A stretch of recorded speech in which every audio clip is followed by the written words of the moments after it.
So it's 11:30 now, and we'll just maybe wait a couple more minutes and get started.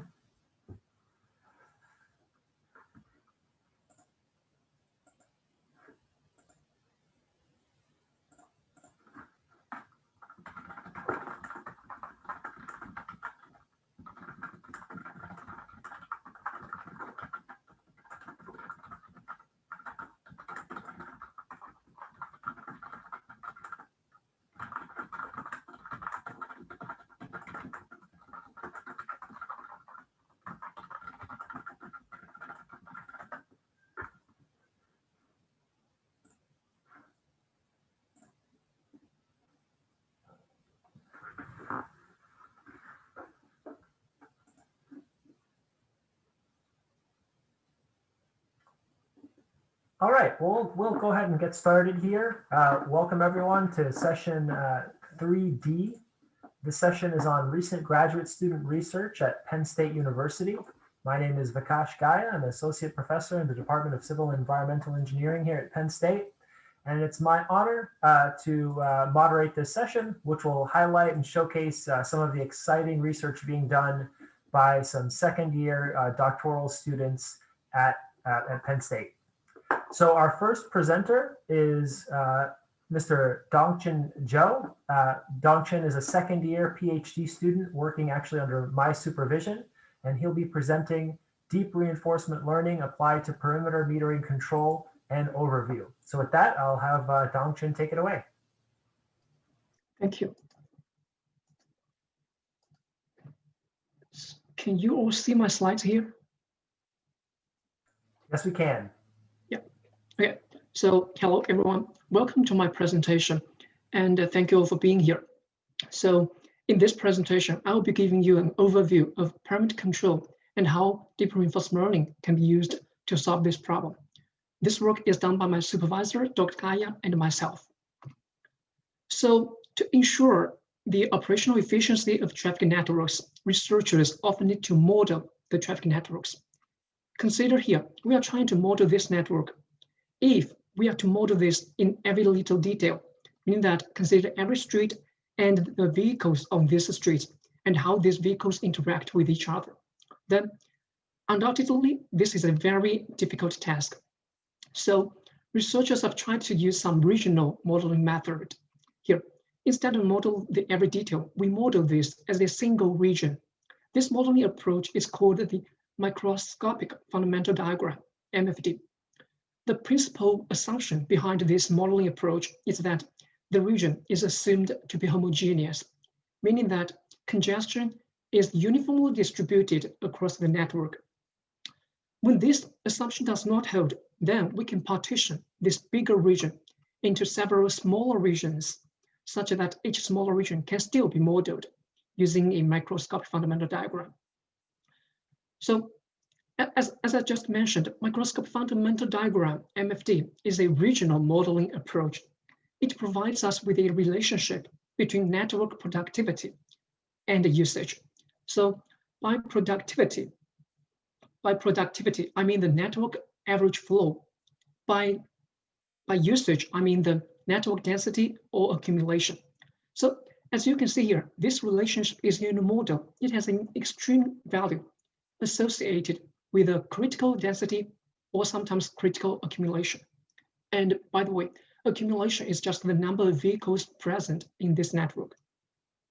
So this relationship is particularly nice because it allows us to model the vehicle movements across regions. Suppose we have N3, number of vehicles in region 3. Then from this diagram, we know the traffic flow. And then we can split this traffic flow such that we know how many vehicles want to move to region 1, 2, 4, and 5. Similarly, we can do this for others, such that we know the aggregate travel behavior of all vehicles. So as mentioned before, the MFD allows us to model the regional traffic dynamics very conveniently. So perimeter control builds on this idea. Instead of letting those vehicles pass unrestrictedly, here, we actually restrict some of the vehicles such that not all vehicles can cross the region. can cross the boundaries. So one might ask, why would you even want to do that? Well, primarily to mitigate congestion and sometimes to redistribute the congestion. Suppose region 3 is super congested, then it makes physical sense to limit the entry of vehicles from other regions, such that the congestion in region 3 will disappear to some extent. So next, I'll introduce to you how we can use reinforced learning to solve this problem.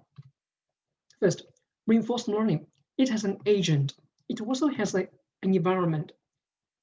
The agent receives a state from the environment and takes an action based on this state.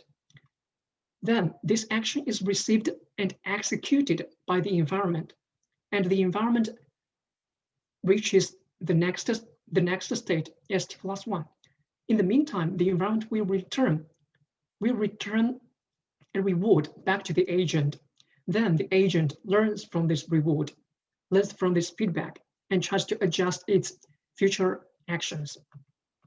So now let's apply this idea to a single regional parameter metering control problem. Now, the diagram shows the region we are considering, and this gray plot is the MFT. It's showing gray because it is not known to the agent.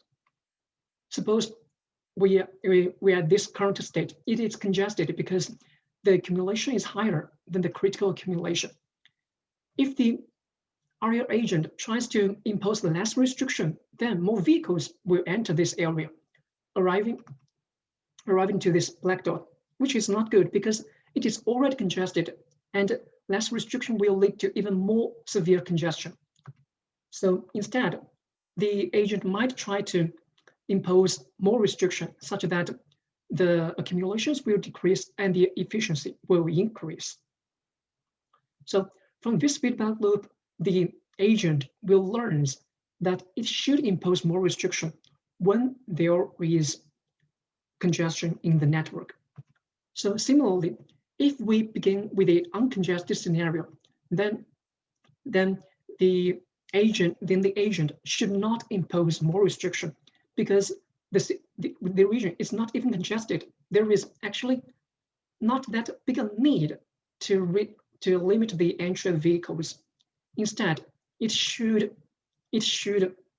allow vehicles in such that more vehicles are operating in this region and the operational efficiency increases.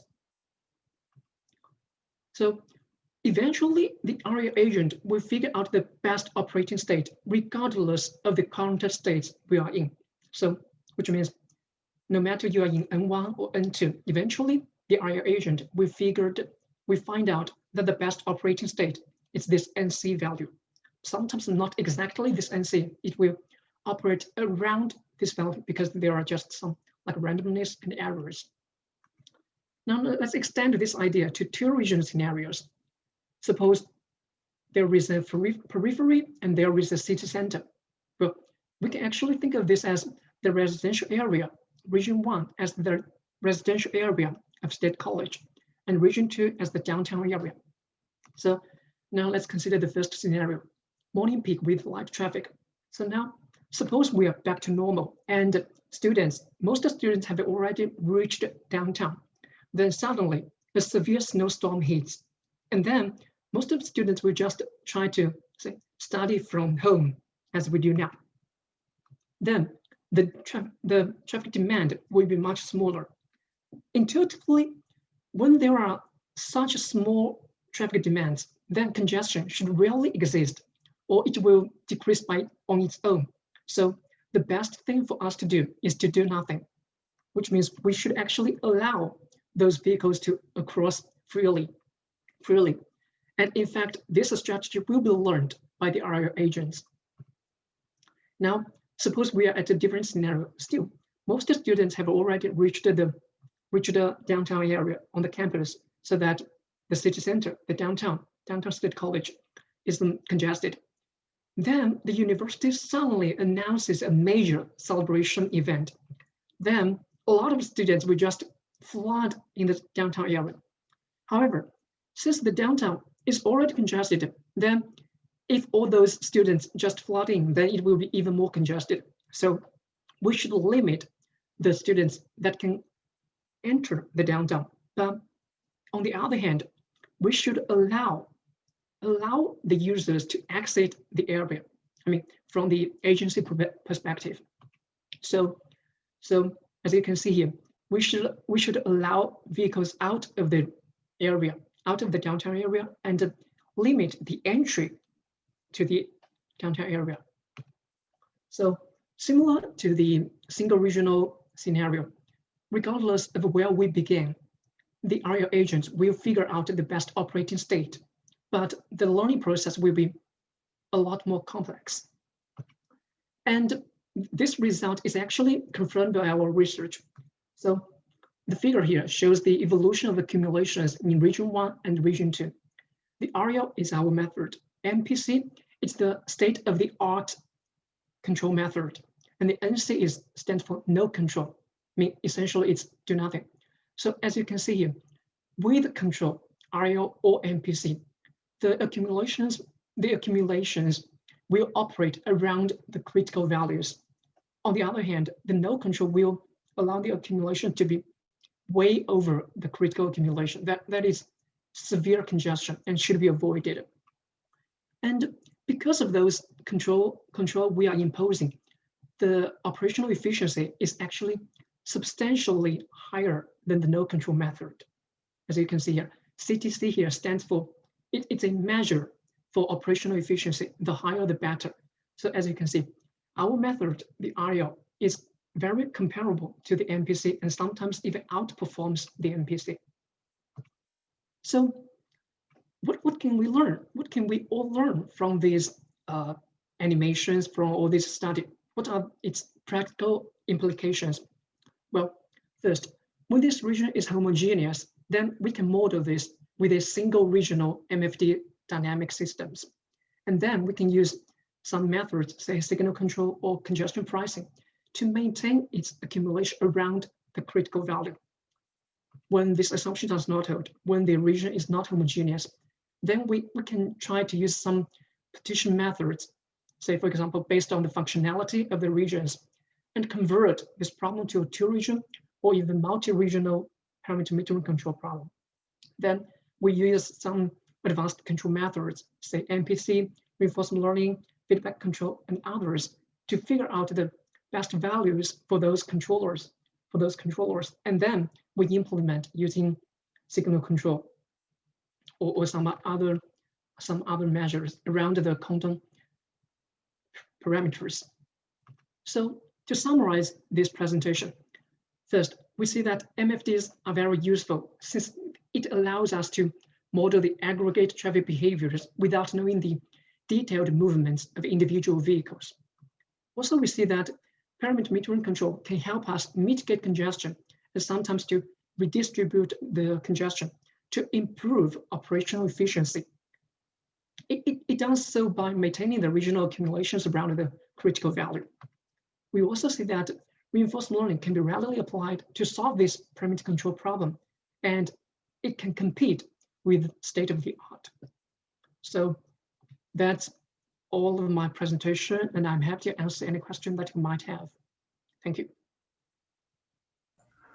Thank you very much, Dongshin. Much appreciated. I think we'll keep the questions for the very end, so that everyone can ask questions at the very end. And for everyone who's here, I want to thank you for joining. And I think there was a problem with the link before, so sorry about that. That being said, if you did miss the beginning of Dongshin's presentation, that would be available in the recording that will be made available after this session. So thank you very much, Dongshin. Really appreciate that. So next, our next presenter is going to be Agnimitra Sengupta. Agni is a second year PhD student as well, working under the supervision of Dr. Ilgen Güler. And he will be presenting on interpreting impact echo data to predict condition rating of bridge decks, a machine learning approach. So with that, take it away, please, Agni.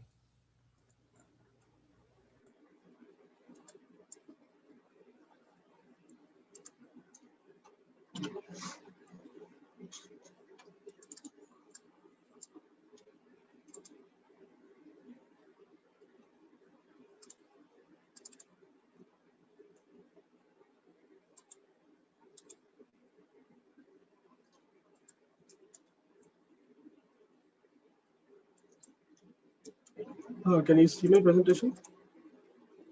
Yes, we can. Okay.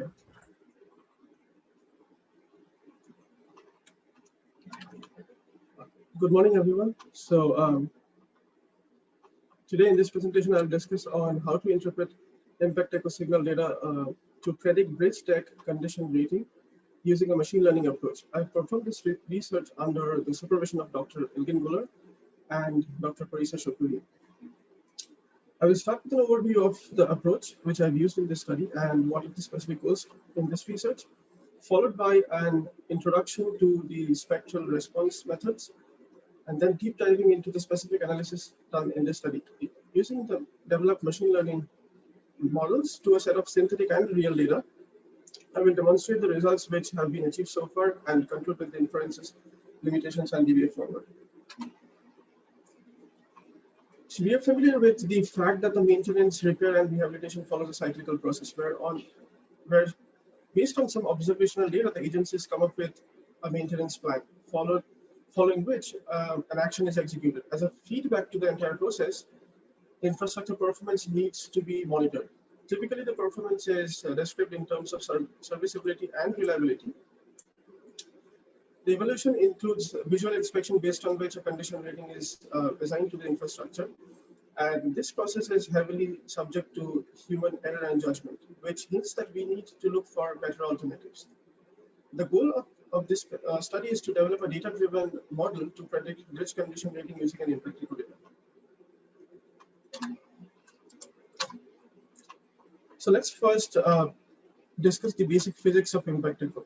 It is an acoustic technique which can reveal the internal material characteristics, maybe a damage or delamination. The mechanism includes impact on a surface by some mechanical or an automatic hammer, which generates a series of elastic waves which travel through the surface and also along the surface. And whenever the wave experiences a change in material characteristic, and more specifically, if there's a change in the acoustic impedance, it reflects from that interface. The responses are being captured by a transducer, and we analyze the response to look for the resonant frequencies, which are the signature of the delamination within the material. In this study, we have used two types of data, a real data from the LTPP InfoBridge and a synthetic data. The total number of real data is very less, specifically for the low condition ratings. And we know that the performance of any machine learning model depends on the size and the diversity in the representation of the training data. We adopt an approach which is known as the variational autoencoder to create an artificial data set that mimics the real data.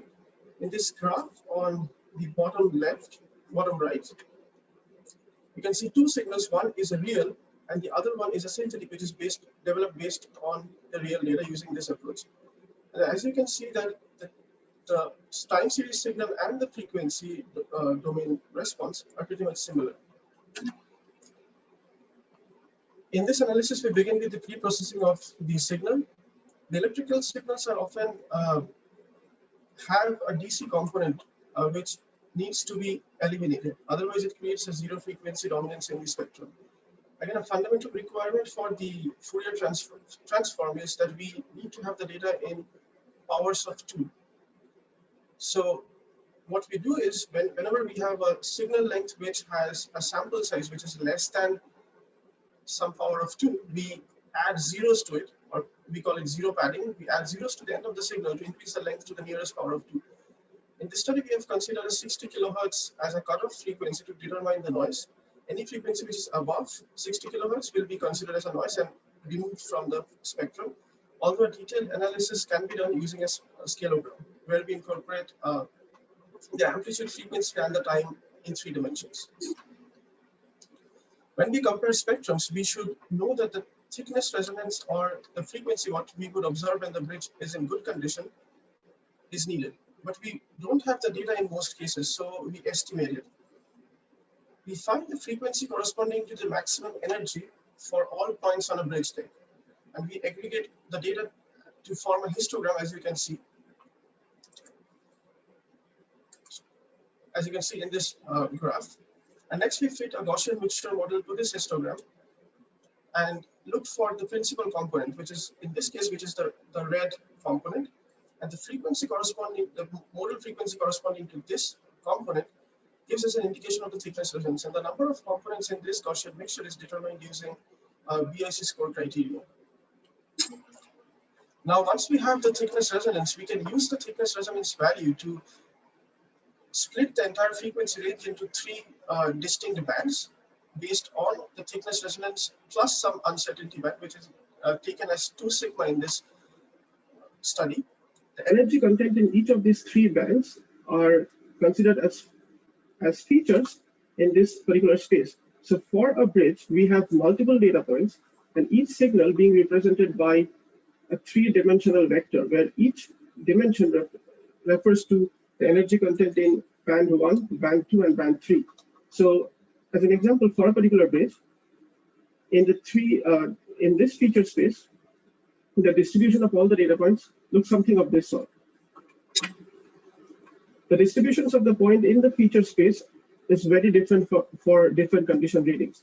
As we can see in this particular graph, that for condition reading 8, it's somewhat clustered here as compared to a case where we have condition reading 4. Most of the points are clustered in another region. And it's interesting to mention that all the points, what you can see in these graphs, lie on a plane which is defined by x plus y plus z equals 1, because each of these points refer to a proportion, and when you add the 3 dimensions, it should add up to 1. So we know that the distribution of the points are different in all of these cases. So let's see if we can use this information to model some prediction mechanism. If we aggregate the data from all bridges, starting from condition reading 4 through condition reading 8, which are the lowest and the maximum condition reading data what we have in our data set, we can have an idea of the total range of the spread in the plane. So the figure which you can see here, it's the energy proportion data for the pooled data. We use a K-means algorithm to identify 3 centroids for each category, one corresponding to the good condition, one corresponding to the fair condition, and the other one corresponding to the poor condition. Using the centroids, we can adopt a KNN approach to identify the number of points in each bridge which correspond to the 3 categories. So once we have the number of points, we can find out the proportions of the signals in each category, which is fed to a condition reading prediction model as an input. In this study, we have used a multi-class SPM mechanism to classify the impact echo signals based on the spectral responses. As an input, we have a 3-dimensional data. Each of these dimensions corresponds to the proportion of energy in band 1, band 2, and band 3. And as a response, we have the condition rating. So as you can see in this confusion matrix, that the model performs pretty well, although there are misclassifications in case of condition rating 6. Because condition rating 6 is likely to have equal shares of fair, good, and poor points. Because condition rating 6 is somewhat in between the range of data set what we have, starting from CR4 to CR8. We have one outlier in this case, and as we can see for higher classes like condition rating 7 and 8, there are misclassifications which can be attributed to the resolution limitation of the spectral method what we have used in this case. So it is not able to distinguish between the good and a really good condition, which is probably 7 and 8. To summarize what we have done in this research, the prediction model is capable of classifying impact echo signals into condition classes, which is further used to predict the condition rating for the entire bridge deck. The multi-class SPM which has been used in this case has an accuracy of 87.5%. As a way forward, we can use scalograms to include the temporal characteristics of the signal to enhance the model performance. And we know that each of the non-destructive evaluation techniques has a specific property of indicating towards specific characteristics of a material. For example, impact echo gives an idea of the delamination synthesis in the material. Electrical resistivity gives us indication about the corrosion, which has being taken place in the material. So if we combine multiple NDEs, we can develop a fusion model to improve the reliability of the condition rating prediction model. That's all from my side. Thank you. If you have any questions, you can reach out to me through my email. I'll get back to you as soon as possible. Thank you. Excellent. Thank you so much, Agni, for that interesting talk. I'm sure it seems like really cutting edge type of work in the condition rating space. So thank you. Our next presenter now is going to be Muyang Liu. Muyang is a second-year PhD student under the supervision of Dr. Ilgen Güler, and he'll be talking about differing roles of e-scooters and shared bikes when complementing and competing with public transit. So with that, Muyang, please take it away. Yeah, thank you.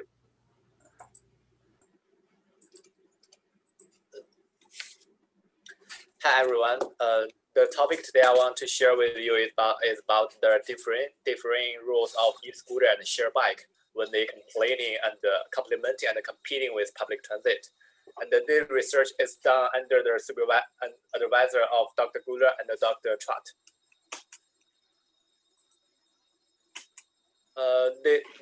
This presentation will be divided into 5 sections, which is introduction, data description, methodology, result, and the conclusion. And due to the time limits, I will focus on briefly introduce the methodology. The first section is about introduction. The background of this research is that e-scooter is becoming more and more popular across US, and in the 2018, the total travel trip number of trip of e-scooter is past the shared bike, become the most popular micromobility modes. And the e-scooter, shared bike, and the public transit may also coexist in some areas. Some cities like Austin or Chicago, some cities they run the same the two shared scheme at the same area. So the question is that what's the temporal and the spatial differences in the user characteristics between shared bike and e-scooter, and the different roles they each play when complementing or competing with public transit?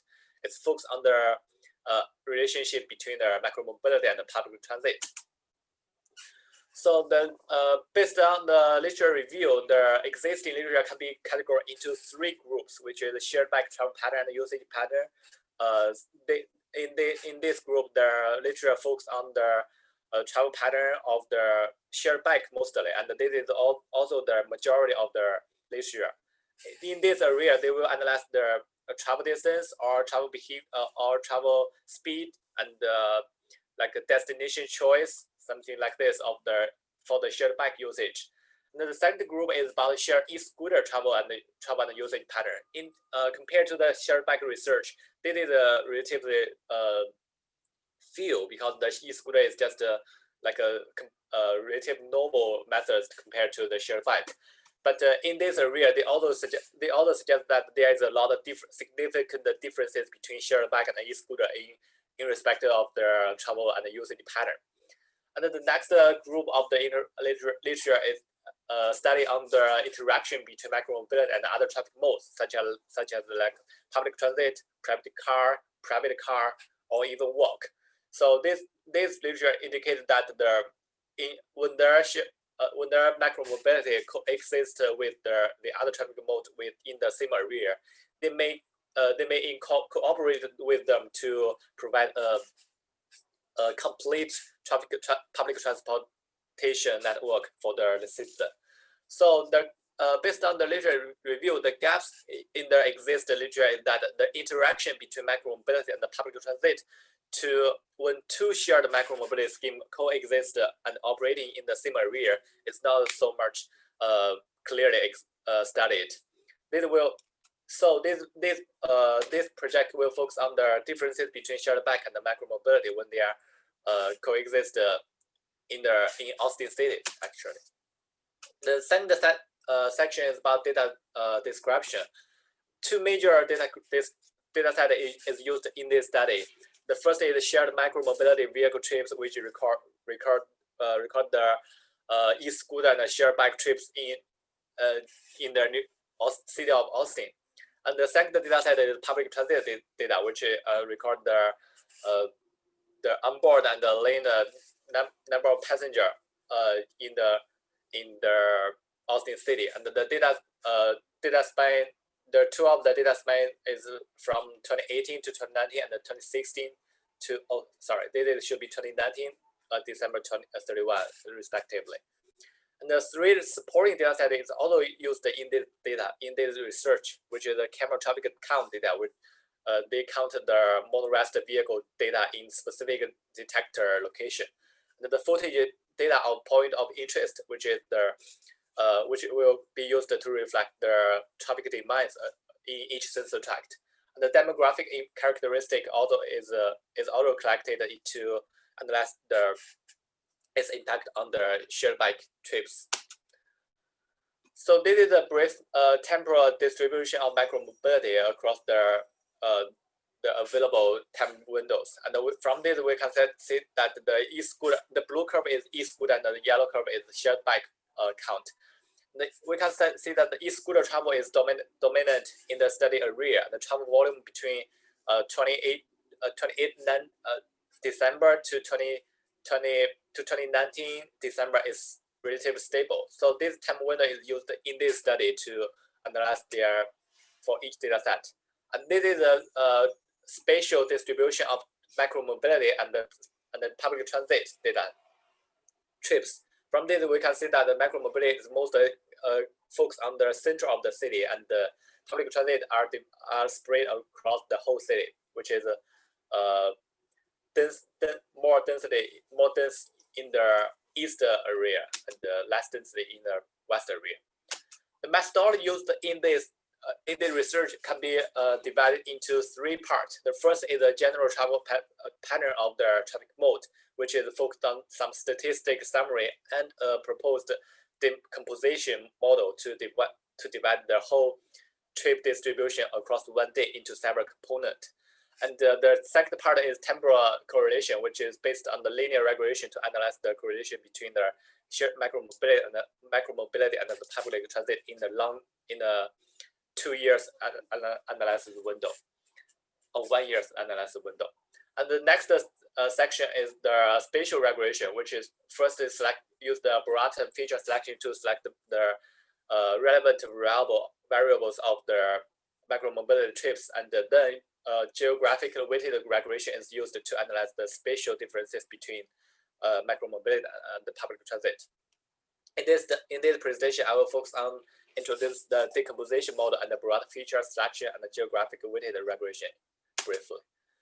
So the decomposition model is basically assume that the daily trip distribution can be defined as a sum of three distributions, consists of a morning peak, or afternoon peak, and a general demand that peaks around noon consists of uncommute activities. The model can be expressed that the assumption of several distributions to fit the total distribution across one day, where the F is the distribution we can choose for each component. And based on the central limited theory, when the number of trips is increasing significantly, the final distribution of each component will follow a normal distribution. Thus, a normal distribution for each component will be used in this study. And then the broad feature selection is used to select the most significant impact factors for each trip distribution. And a geographical weighted regression is used to capture the spatial distribution, which can assign a set of coefficients of explanatory variables for each spatial units, which is sensor tract in this study. So I will focus more on the result of the proposed methodology and other methods used in this study. The first is some statistical analysis of the trip distribution across 4 different traffic modes, which is e-scooter, shared bike, public transit, and motorized vehicle. From this, we can see that the peak hour characteristic of each mode is different. By the way, each of the diagram is used is as average across whole year of each during the 1 week. For Monday, is calculated by the average of 40 weeks across 1 year and get the average number. And based on since the week during the travel pattern, the temporal distribution during weekday and the weekend is significantly differently, I will choose the Tuesday and the Saturday as the example to analyze their distribution specifically. In this table, this shows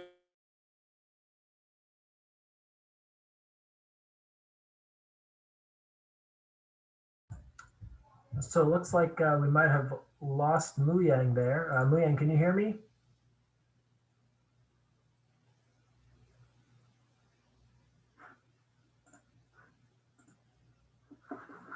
Okay, well, I apologize for that to everyone.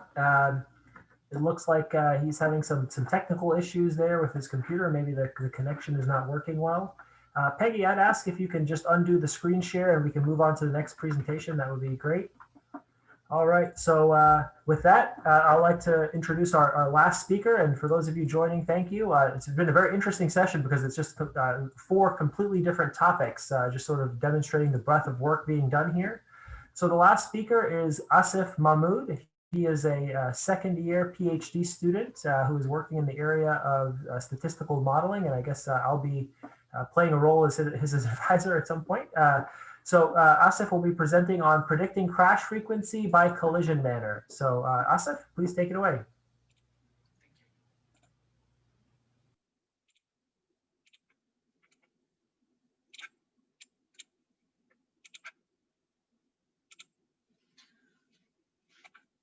Hello, welcome to my presentation. In this presentation, I will predict, I will examine different methods of predicting crash frequency of different collision types. I will be discussing on the collision types I considered, the methods I've considered, and why I chose to work on collision types. I will show you a little bit of my results and limitations of this work.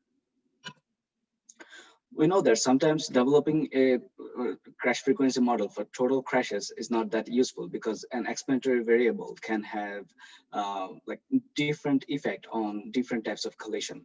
In that case, we need to develop like the basic thing we can do is develop separate models for every collision type. Now, this can be very tedious. So in this work, I will try to find some simple and effective alternative methods.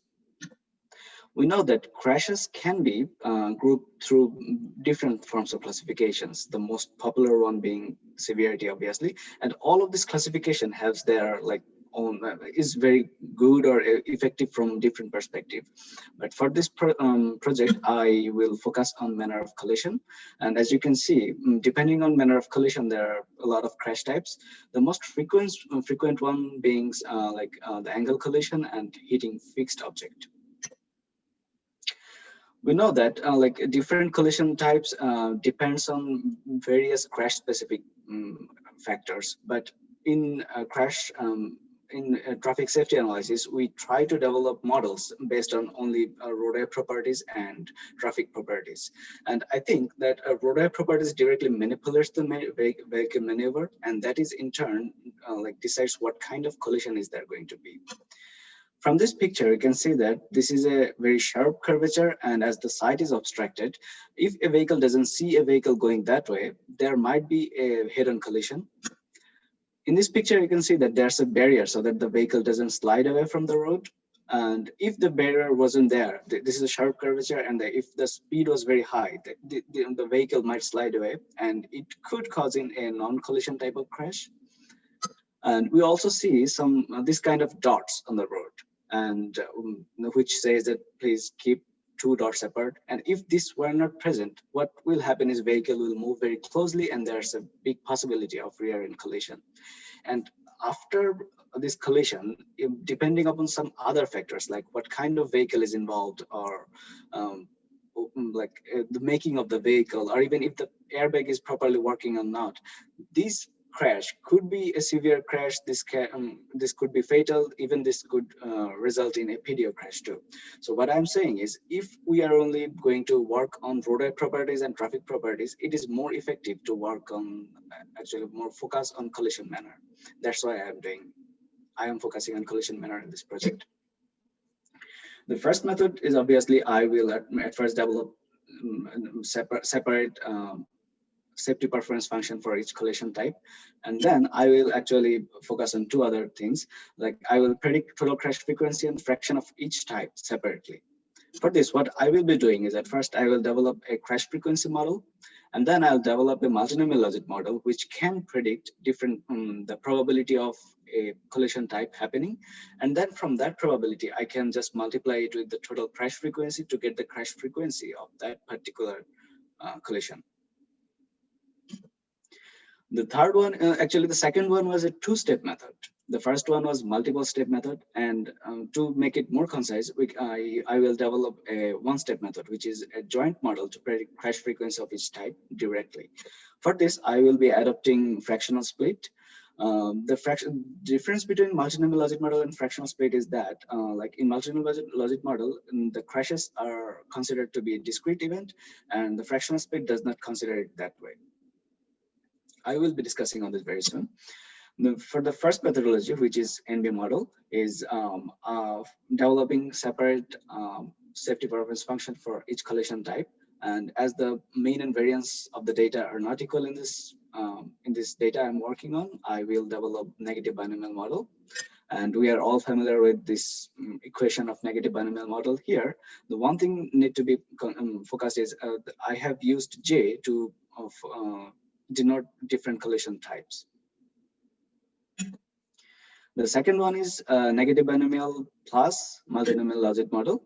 At first, I will develop the total crash frequency model, and I will be using the negative binomial model.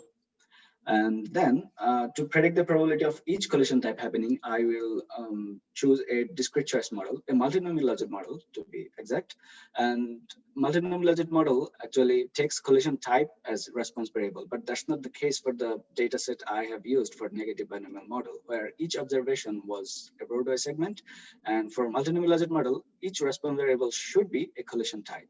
So for that, what I did was, at first I have imported the database, where each observation is a crash, collision type, and I have matched the crash registration number to find the roadway segment where this crash has happened, and then I have imported all the like a roadway property for that road segment for this specific crash.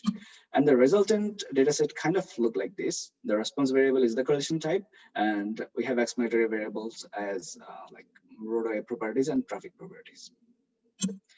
The multinomial logic model has a formulation that looks like this. And here we can see that the gamma, this gamma j means that each collision type has their own sets of parameters.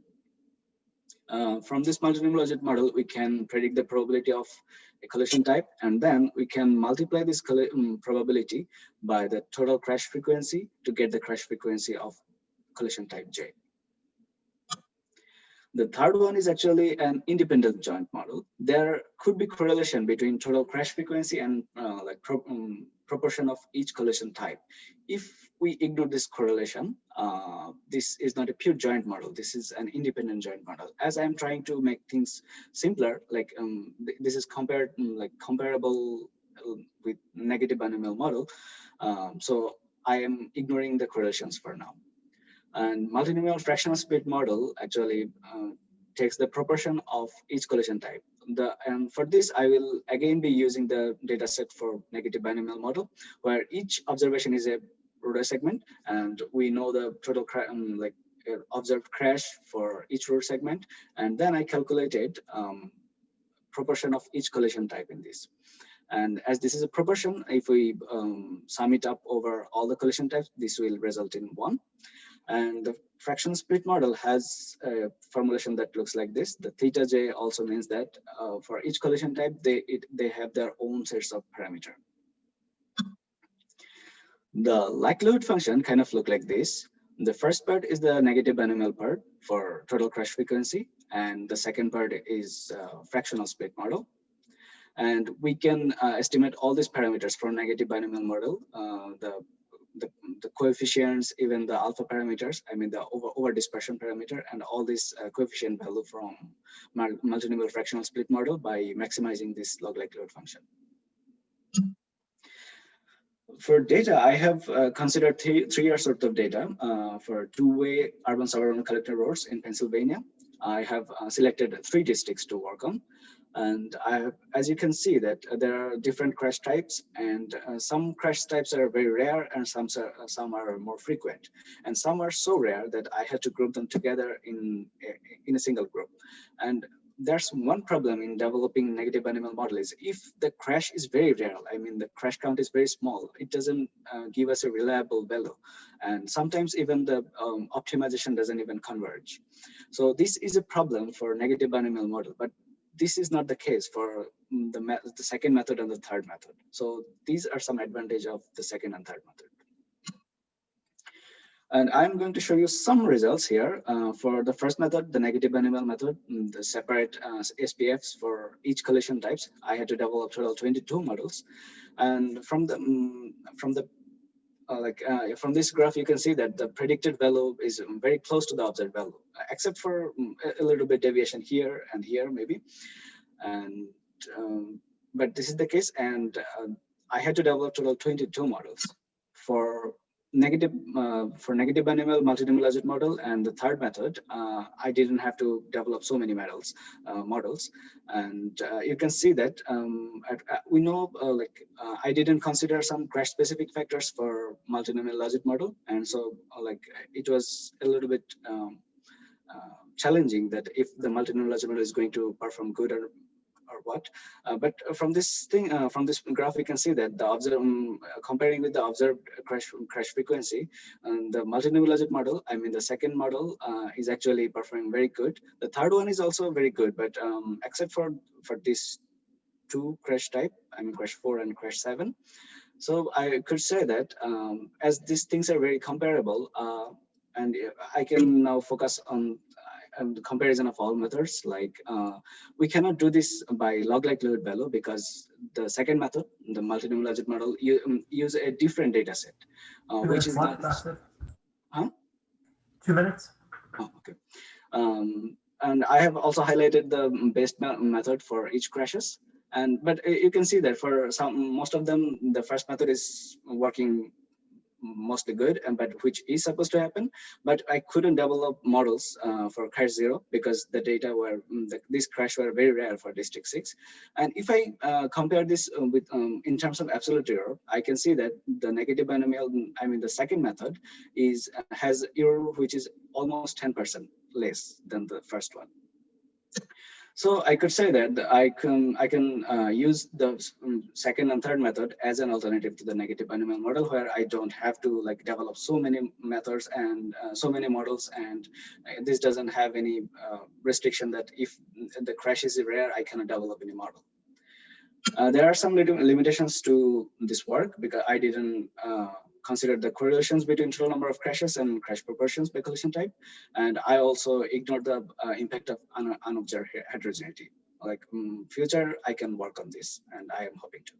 So that's all from me. Thank you very much.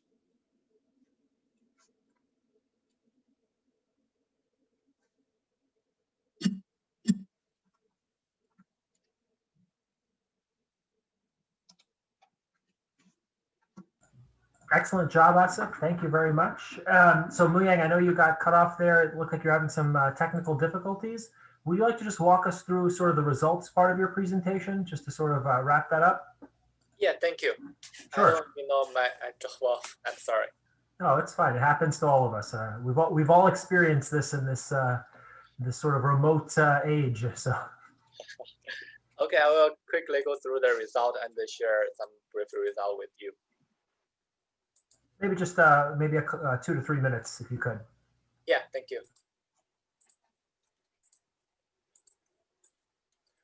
So the result from the model is that I will focus on the decomposition model and the geographic weighted model.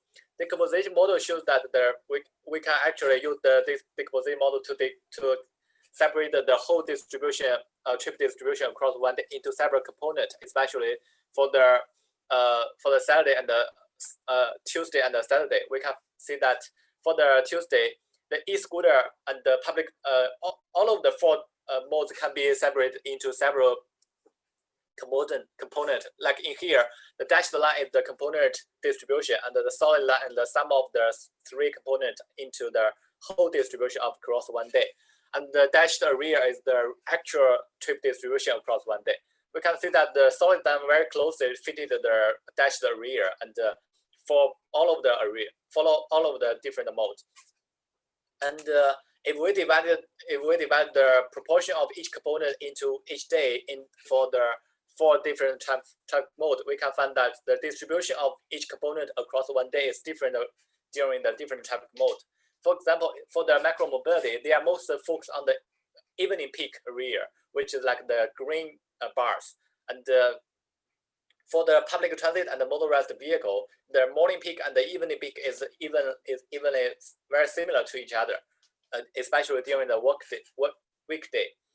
And there's a very interesting result from the macro mobility is that during the weekend, both the shared bike and the e-scooter has no traffic volume during the Saturday, no morning component during the weekend. And this means that most of the people use e-scooter as the evening component, evening commuter tools than the morning component. And the temporal correlation of the traffic mode shows that in the center, in the temporal dimension, is positively correlated with public transit in the center of the city, and negatively correlated with that in the outside of the city. And there is some other interesting resulted from geographic regression model. And the two model is built for the e-scooter trip ridership predictive and shared bike ridership predict. And from the model result, we can see that the public transit is all significantly correlated with macro mobility. And for the model 1, which is e-scooter ridership predictive model, all of the significant sensor track is positively correlated with public transit. And for the model 2, which is shared bike, there's still most of them is positively correlated with that, but still is 7 significantly results show that there is negatively correlated with public transit. And if we plot the geographic distribution across the Austin city in a map, we can find that for the e-scooter usage, the significant sensor tract is focused on the outside of the city, which is positively correlated with each other with the public transit. And for the shared bike, it's divided by the east and the west. And in the east of the Austin city, it's positively correlated with that, and in the west of that Austin, it's negatively correlated with that.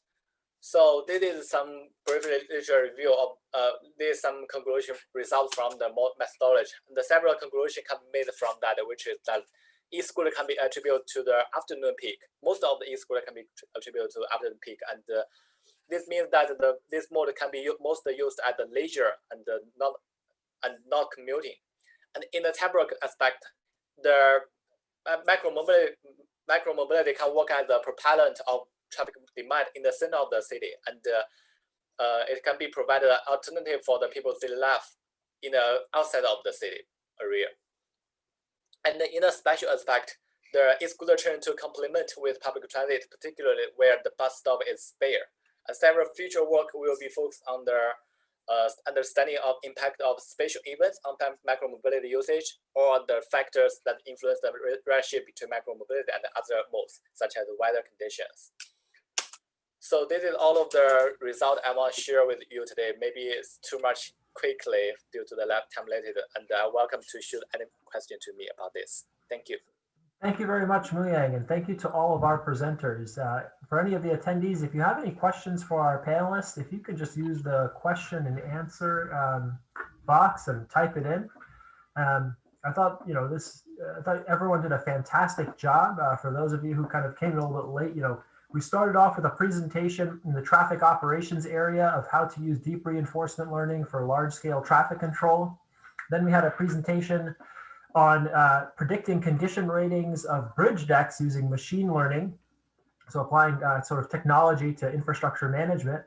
And then we had Muyang in two different blocks here presented on looking at different activity patterns, looking at e-scooters and shared bikes and how they complemented public transit using sort of some fine-grained detailed information. And then in the safety world, we had a presentation on crash frequency being predicted by the collision manner and sort of a comparison of methodological approaches for that.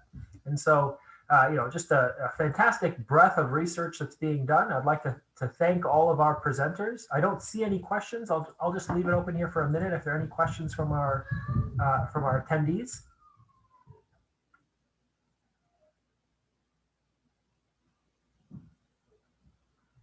All right, so since that doesn't seem to be the case, if you missed any of the presentations, I encourage you to take a look at the recordings, which should be available. And once again, I'd just like to thank all of our presenters, Dongchen, Agnimitra, Asif, and Muyang. Fantastic job. And keep doing what you're doing. I'm sure, I'm sure everyone here is looking forward. I know I am looking forward to see what you come up with. So thank you so much. Thank you very much. Thank you. Thank you.